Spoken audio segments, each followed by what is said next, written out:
İkinci Dünya Müharibəsi dövründə bilirsiniz ki, Fransa 1940-ın iyunundan 1944-cü ilə kimi işğal olunmuşdu və faşist işğal rejimi var idi. 44 ikinci cəbhənin açılması ilə Fransa azad olunacaqdı. Bu vaxt Fransada azadlıq hərəkatının rəhbəri olan Charles de Gaulle Fransanın müvəqqəti hökumətin rəhbəri olur. 44-1946-cı ildə. Müvəqqəti hökumət dövründə de Gaulle nə edəcəkdi?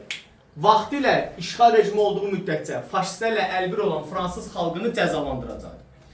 Onlarla olan iş adamları mülklərini əlindən alıb milliləşdirmə siyasəti. Milliləşdirmə siyasəti keçirməsi İngiltərəni oxşayacaq. 20-ci əsrin 40-cı ildə Fransa və İngiltərəsi. Sonra demokratləşdirmə həyata keçirəcək.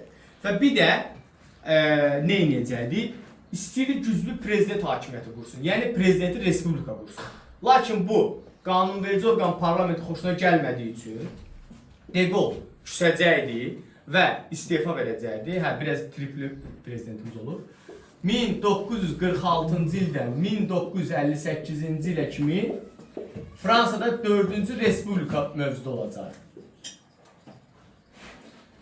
Fransada hər respublika yarandıqca konstitusiya qəbul olunur. Məsələn, 1791-də 1-ci respublika, 1-ci konstitusiya, 1848-də 2-ci respublika, 2-ci konstitusiya, 1871-də 3-cü respublika, 3-cü konstitusiya, 1946-da 4-cü respublika, 4-cü konstitusiya. 4-cü respublika dövründə Fransa müharibə fəsadlarını qısa müddət ərzində aradan qaldıracaqdı. Hətta kapital qoyuluşunda ABŞ və Almaniyanı və SSR-ni və İngiltərəni ötüb keçəcəkdi. Hətta ABŞ-ı belə ötüb keçəcəkdi. Kapital qoyuluşunda gücü çox güclü dövlət idi. Sonra, bundan sonra iqtisadiyyatı qısa müddət ərzində canlandıracaqdı. Xarici siyasətinə ABŞ-dan maliyyə yardım alacaqdı 40-cı ildə Marshall planı. Əvvəlki vaxtlar biraz vəziyyət ağır idi. Sonra ABŞ-a milli siyasət edəcəkdi. 1949-da NATO ilə üzv olacaqdı. Ona da daxil Avropa Şurasına üzv olacaqdı. 1957-ci ildə isə 56-57-ci ildə isə AİB yaradılacaqdı və tarixi düşməni olan Almaniya ilə barışacaqlar. Görürsünüz, nə qədər dövlətlər düşmən olsa da sonunda bir barışıq mövcudiyyəti olur. Lakin 4-cü respublika uzun ömrü az olacaq. Çünki müstəmləkələr proses problemi, müstəmləkədə üçün üsyanların baş verməsi və 4-cü respublikaların müstəmləkənin bir növ belə saxlama cəhdləri onun uğursuzluğa yatırıb çıxacaq. Əlcəzairdə çoxlu soyqırımlar törətməsinə baxmayaraq oranı əldə saxlaya bilməyəcəkdir. Ordu üsyan qaldıracaqdı, 4-cü respublika süqut eləyəcəkdi, yerinə prezidenti respublika yaranacaqdı. Bu biri parlamenti respublikaydı, baş nazir falan var idi. Bu isə prezidenti respublikadır və 5-ci respublika adlandırılır. Bu günə kimi davam edən bir respublika sistemidir. İlk prezidentimiz isə Charles de Gaulle olacaqdı. De Gaulle gəldi. Ərzaq istehsalatına görə Fransanı dünyada birinci yerə çıxaracaqdı. İqtisadiyyatını canlandıracaqdı. Fransa nüvə ölkəsinə çevriləcəkdi. Və Fransa iqtisadiyyatı 50-ci illərin 60-cı çox güclü olacaq. Xarici siyasətdə Avropada Amerikanın mövqeyini zəiflədəcəkdir. Hətta Avropada Amerikanın müdaxiləsini azaldacaq. Buna görə də NATO'nun hərbi əməliyyatında iştirak etməyəcəyini, amma NATO'nun özündə qalacağını elan edir. Yəni deyək ki, mən NATO üzvüyəm, deyək ki, bura NATO'dur, düzdür.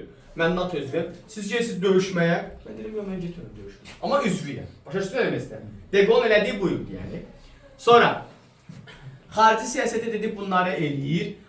Əlcəzair məsələsini həll eləyəcək. 20-ci əsrin 50-ci illərində Afrikanın qərbində və ekvatora müstəqillik verəcəkdi. Həmçinin bunun içərisində Kamboçya, Laos, Vyetnam da var idi.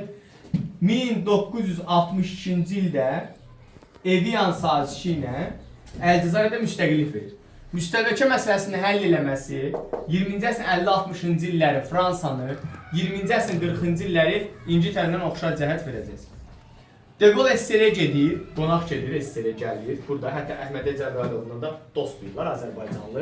Ona görə Bakıya belə gəlir. Bakıda 3-4 gün qalıb ki, Əhməd Cəbrayılov görürsün.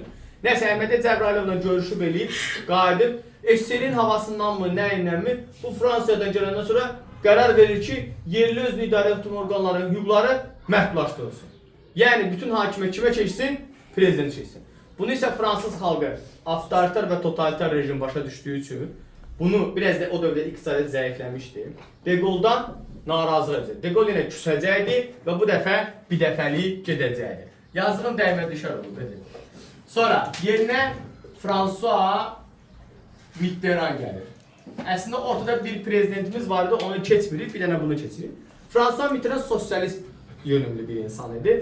Yəni Respublika prezidenti. Sosial yönümlü nə idi? Yəni standart. Əhali vəziyyətini yaxşılaşdırmaq. Maaş qaldırıldı, pensiyaya qaldırıldı, pensiya yaşı aşağı düşüldü, sosial vəziyyət yaxşılaşdırıldı, işsizə görə verilən müavinətlər artırılacaq.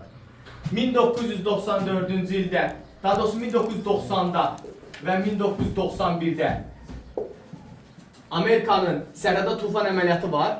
İran körfəzi, İraqa hərbi əməliyyatıdır. Onu dəstəkləyəcəkdi.